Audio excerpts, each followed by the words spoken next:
Hi, this is James from Tabletop Gaming Guild, and today we're going to take a look at Tiny Epic Vikings. Tiny Epic Vikings is published by Gamelin Games. It's a 1 to 4 player game, and it's designed by Scott Almes. Now, I have been loving the Tiny Epic line. I've liked it for a very long time, and I've been liking some of the newer games that have been coming out. They are getting better and better, every single one, and I have been enjoying them greatly, and I'm super excited to try this game out because it's a Gamelin game. It's a Tiny Epic game line that I like, and it's Vikings. I love Viking games. So let's go ahead down to the table. I'm going to give you how to set up the game and how to play the game, and then we're going to come back and I'm going to give you my final thoughts.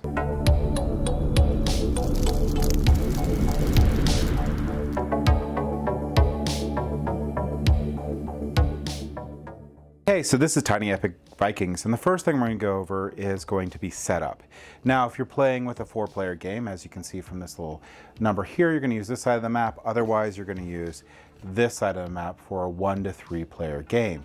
We're going to go over the solo content at all, but be aware that this does have a big solo variant to the game, and for these player mats, you'd actually use the opposite side here for those solo games. But you're going to put it onto the side that matches your player count. And the next thing you're going to do is you're going to take a look at these symbols on the board here. So you're going to be placing one of these little villages here in those village spots. You're also going to be placing their matching runes on these rune spaces, which we're going to do here right now. So I place out the villages on the spaces that have the little village icon.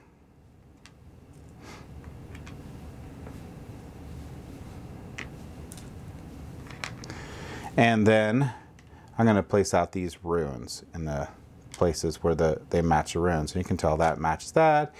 This guy will go here. This will go here. And once I have all these out, we're now going to go to placing out some cards and the player mats. Okay. I think I have one more village location here. I need to place this guy. Who was right there. Okay. All right, so I'll put out this Raven board here first. You're going to place out the Raven board, which is going to show your turn progression. The game is going to go over 3 rounds. The person with the most points at the end of 3 rounds will be the winner, but in each round you're going to be drafting 4 cards. And this is how much it costs to pillage, which we'll go over that in a second. And these are some of the actions that you could take here if you use your villages, which we'll go over in a second. So the next thing you do is you're going to put out your favorite cards. These are the favorite cards right here. And this is going to be based on player count. So if you're playing with 2 players, you're going to put 4 cards out per row. If you're playing with 3 players, you're going to be putting 5 cards out per row. If you're playing with 4 players, you're going to put 7 cards out per row. So you just shuffle this up, and we're playing with 4 players, so we're going to put, wow, okay, so some duplicates there. We're going to put out 7 cards in this row. And there's 2 rows, so the next row will be down at the bottom. We'll put out 7 cards down here.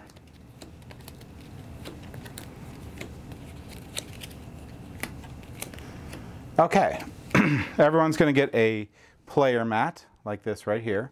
So I'll put down the player mat here, and each player is going to get Vikings on their player mat, covering each of these spots. So you have up to 6 Vikings available that you can use throughout the game. You're going to put out your temples, and you're going to put out, so you get 2 temples per player, and you're also going to get 3 boats per player. And as you'll notice, you'll have an extra boat here and a little score marker. Use the score marker at the end of the game to score your points and show who wins. Now, this guy right here, what's going to end up happening is in turn order, after everyone gets their mats, and after we put these gods out, we are going to place our boats out on the board. I'll show you that in a second, but first, before we do that, I'm going to go ahead and we're going to set up the gods. Now, there's 6 gods in the game. You're going to shuffle these up, and you're going to place randomly 3 out on the board here. Okay. Now, after you do that, you're going to take these tokens here, which are going to match the runes, the 3 different runes that are available, and randomly assign them to each of the gods. So put them at the zeros of each of them.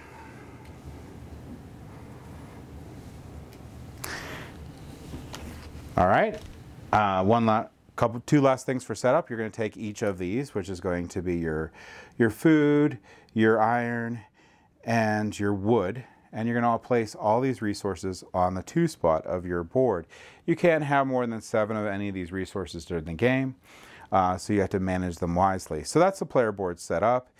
Now the last thing to do on your turn for setup is whoever the first player is, which is just choose randomly. I believe in the rule book it says the last person to set on an island, but whatever you do to set them up, it's fine. First player is going to place their boat out in any open fjord. Now these spaces, ocean spaces or sea spaces or whatever on the border of fjords, these are shipping lanes, and these little locations here are docking ports on the island.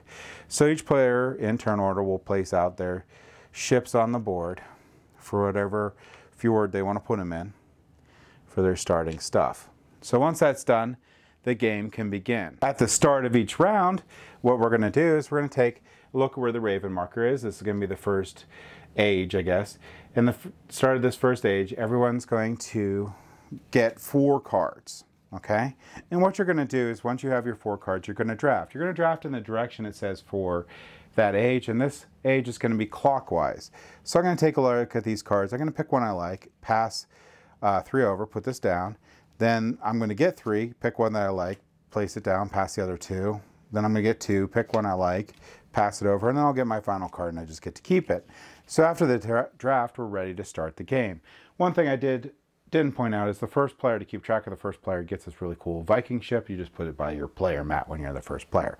Okay, so as we take turns, which the first age here is going to go over 4 turns, the second age is going to go over 5 turns, and the third age is going to go over 6 turns. We're going to play these cards. The first thing we do is check to see if we have any face down cards. If we do, we're going to resolve a battle. I'll go over that later. After that, we could place one of these cards down, and after we place one of the cards down and do those actions, either face down or face up, then we can dedicate a village. Those are the things you get to do on your turn, and it'll keep going until all 4 cards are played. Now, what do we do for each? Well, I'm going to skip war and dedicate village for right now, but I'm going to show you what you can do for if you're just going to play the card normally. So if I'm playing the card normally, meaning I'm not paying for it for the war, so this actually has to do with war, which we'll go over in a minute. But this has to do if I'm playing the card face down. There's a couple things that are very important on this card. One is the rune that's now available to me. There's only 2 ways to really have runes available to you during the game. There's going to be the cards that you've played for the round, and if you capture any of these runes on the board for as long as you have it. So I now have this orange rune available to me for the rest of the round. I get to then do this action, and I can do the rune action if I have the runes available. Now this one takes 2 blue runes, so it's probably not going to be the greatest one to do. I'm probably going to want to do this guy, which lets me move my ship twice, and if I have this if I have this rune, I'll get to perform this action. So let's go over ship movement. So if I play this card, I now have this blue rune available to me for the rest of the round, and I can move my ship twice as my Jarl or Hero Jarl, whatever action. So I'm right here. I can move my ship twice. If I move, this is a movement, moving it to dock. This is a movement to move it out to a fjord. Between fjords is all movement. So I don't have to spend all my movement. What I would like to do on my turn is if I go to a place with this little village and dock, I get to do multiple different things. The first thing is if I spend a steel, and every age this cost goes higher, I can raid the village. In round 2, it's 2 steel. In round 3, it's 3 steel to raid a village. So you probably want to do this early and as often as you possibly can. So I pay my steel, and then I get to put this village on my mat that I can use in the future for the dedicate a village action.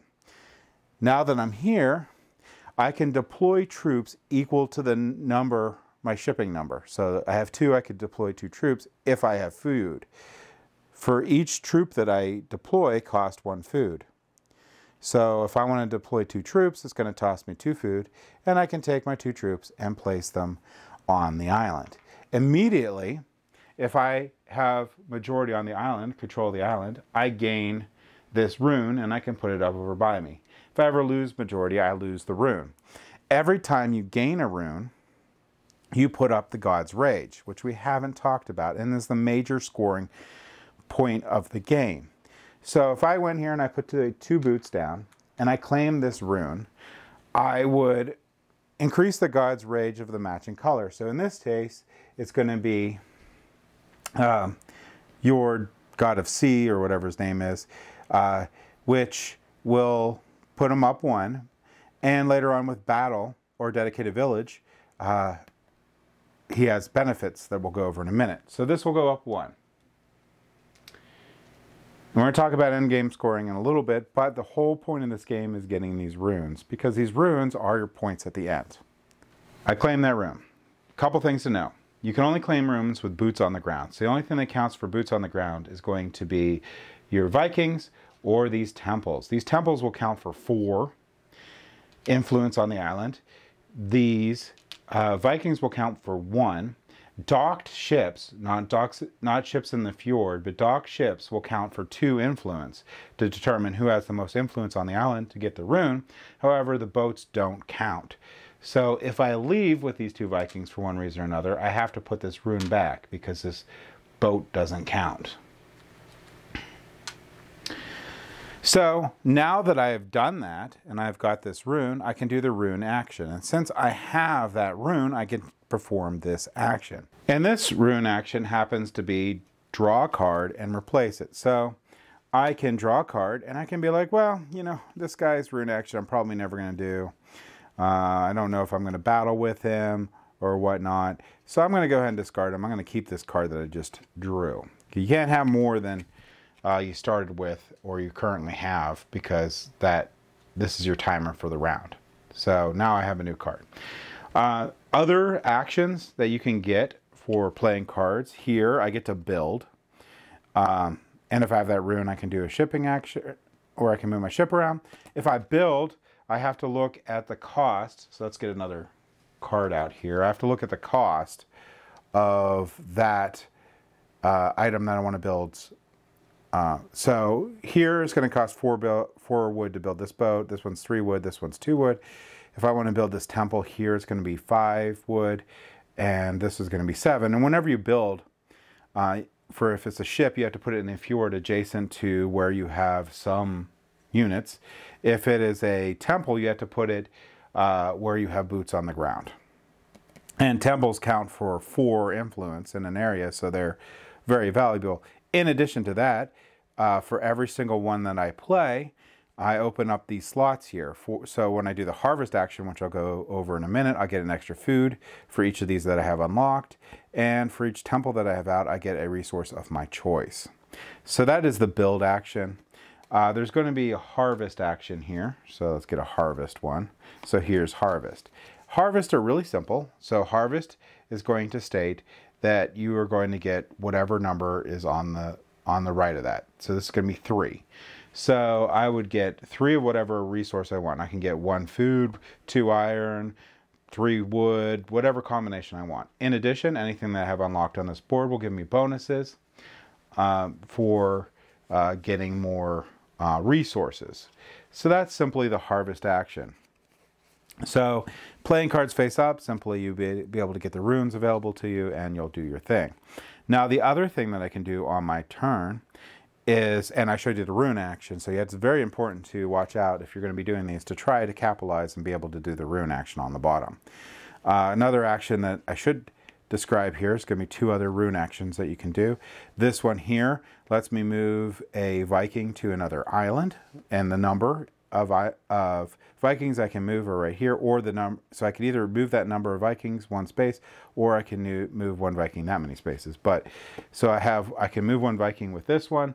I can move it across a fjord and claim this rune because, yeah, want more runes because I have the highest influence on there, and this ship is not docked, it's in a fjord, so it doesn't count. So we're good.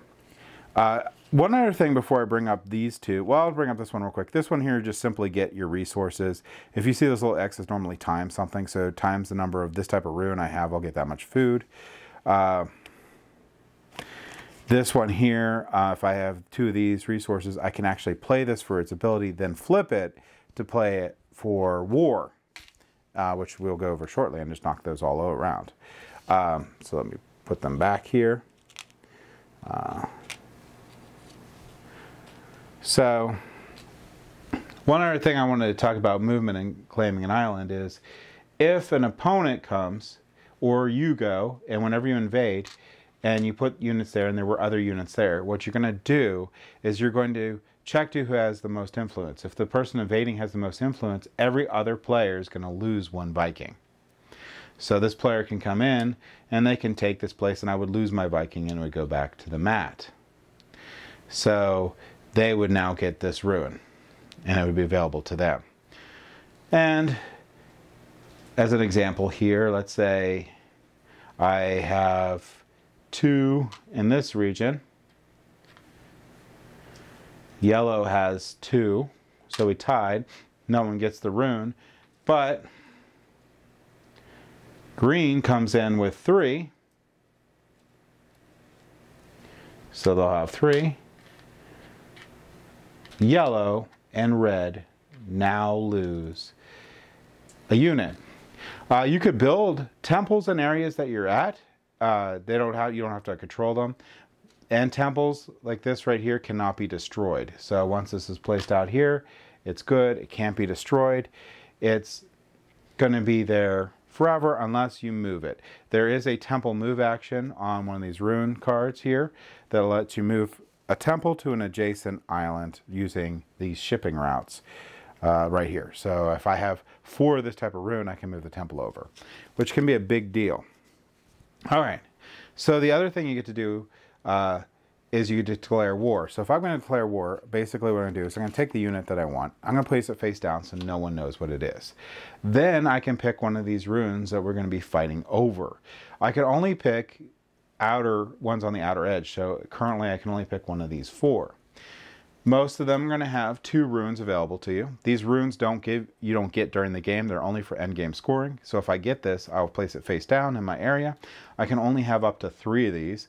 I can win more, but I have to discard 1 when I do it. I will also get this immediate benefit down here. So I'll get 2 wood and a steel if I win this. So I'm going to claim this, put this over here. Now, all the other players are going to take their turn, and when it gets back to me, I notice that I have a face-down card. So before I play a card for the turn, I resolve war.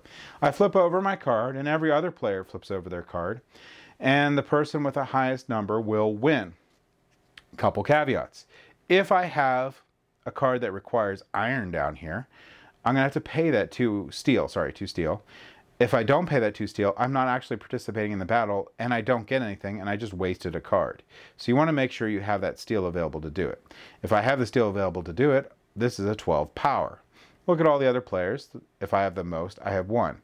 Other things that you can run into in here is some of them have multipliers. Like this one here is 2 plus 1. This isn't a multiplier. Plus 1 power per every one of this type of rune. Some of them do have multipliers where it's times. So you have to watch out for that. So there's 2 situations we're going to run into. We're going to go over where we fought other players, and we're going to go over where there wasn't any other players that joined. So if other players joined, all the losing players will take a look at what rune they have in the upper left-hand corner, and they're going to move the rage counter of that god up. But in addition to that, so let's bring this god up here, they're also going to, they died in glory, so they're going to get the god's ability right here. So this says, reveal the top card of the Viking deck. You may perform its leader and rune action, ignoring enter battle if it's on there. But basically, Frigga will allow you to take an action for losing. So losing can be awesome. And losing lets you push the rage up on that god, which we'll get into scoring in a minute for how that works. So that's how war works, except for if there's no one that has joined. So if I play this card, and let's say I did play the 2 iron, I would have to fight the invaders. When you fight the invaders, you're going to flip over the top card, and you're going to compare it to your value. This one here is just straight up 4 power, so it's not any good. I'm going to beat it. It's going to raise the rage of the rune that's in the left-hand corner up 1, but it doesn't get any of the bonuses. One cool thing about raiders as time goes by, this is a good example right here. This one's 4 plus this type of rune. Well, for invaders, these are wild when you're actually counting things. So this would be 4 plus 2 because both of these runes would count towards this. This is not how anything else acts, but this is how the raiders acts. And these don't get cleared at the end of every age like these cards do. This will keep getting worse and worse as time goes by, and harder potentially to defeat these invaders. So you do want other people to join these battles, but other people do want to join these battles because they want to gain this card. And if I did gain this card, it would go on the top of my mat in one of these 3 little areas here. And like I said, I can only have a max of 3. And those runes will count towards the end of the game. So after I finish my war, I can then play a card. So when I play a card from my hand, which I would only have 2, not 3, I could do the same thing. I could put it down, face down for war, or I could use it for its leader ability here. After that, the only other thing you can do on your turn is dedicate a village. When you dedicate a village, there's going to be several spots available on this board, and on every god board, if you place it down, you can raise the god's rage by 2. Every single village place is limited to the number by the number of players. So if it's 4 players, only 4 villages can be in this one location, and so on and so forth. And when I go here, I get to do that ability. So if I dedicated a village here, I'd be able to move one of my Vikings. If I dedicate a village here, I get to ship 2. If I dedicate a village here, I get 2 resources of my choice. If I dedicate, I harvest, so I also will get them if I have anything unlocked. If I dedicate one here, I get to build. So that's a dedicate a village action. So we're going to keep on going until we get to the end of the 3rd round. And what do you do at the end of the game? Well, you're going to take a look at the gods and see where their rage is at. And you can score 2 different ways in this game. One is for every rune that you control on the village. And here is for each of these cards that you have. So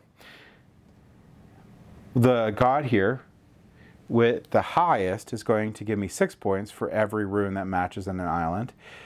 The second highest is going to be 5 points for every rune that matches on an island, and the third is going to be 4 points. Now for these cards here, which can have double runes or whatever, the god with the most runes is going to, or most rage with that rune is going to give me 5, 4, and 3. So islands are worth a little bit more, but you can lose them throughout the game. If there's a tie, both tied gods drop. So if 2 people are tied for first, they're only going to get 5 points each. If 2 people are tied for second, they're only going to get 4 points each, sort of thing. So that's scoring for at the end of the game, and the person with the most points will win.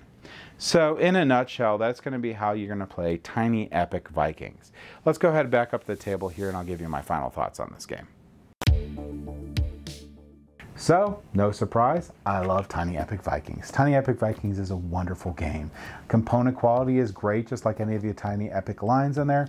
Only thing I was slightly missing on there is I really wish they did the meeples, the item meeples. That would have been really cool, but I don't know what items they would have put on it. But these little screen printed meeples are awesome. So it's not really a complaint because I don't think they could. I think the screen printed meeples are just a little better. But I like the item meeples. So gameplay for this game is great. There's a lot of replayability on the different gods that come out and the boons that you can get for dying. There's a lot of strategy in the war elements on there. And whether you win or lose, you get something, which is really cool. And sometimes, arguably, losing is better than winning in the game. Because sometimes you want those early boon bonuses to do super cool things that can propel you forward towards the end of the game, or let you control more islands or whatnot. I really like the push and pull of increasing the rage of the different gods with the different runes they're associated with, because you want to increase the value of the runes you have the most of, but potentially want to try to not allow your opponent to increase the runes that you don't have a lot of that they do. So a lot of gameplay in that. I like the turns, they flow very quickly, the ages go really quickly, and the gameplay is very steady and quick. I like how you resolve the war, then you can go into playing a card, then you can go into dedicating a village. You might argue that in the game, your first couple moves are pretty much scripted. You're going to need to go jump in to get a village just to have those so you can dedicate them. But after that, what you do is completely up to the strategy that you employ. So I really, really like that. The game does come with an expansion. I think this game has a ton of replayability without the expansion. We're going to go over the expansion in the future. Not that the expansion is bad. It's really good. Spoiler on that. But this game itself, I feel that it's going to keep getting to the table over and over again, and I don't feel that it's going to get old. So I really highly recommend that if you like the Tiny Epic lines, you definitely check out Tiny Epic Vikings. If you've never played any Tiny Epic games before and you like drafting style games where you get to use your actions from the cards that you get, similar in that portion to Blood Rage, but this game is not like Blood Rage. And I would highly recommend checking out this game also for those people. If you just like Viking games and you want another Viking game to check out, also check out this game. So that's my thoughts on Tiny Epic Vikings. Thank you for watching.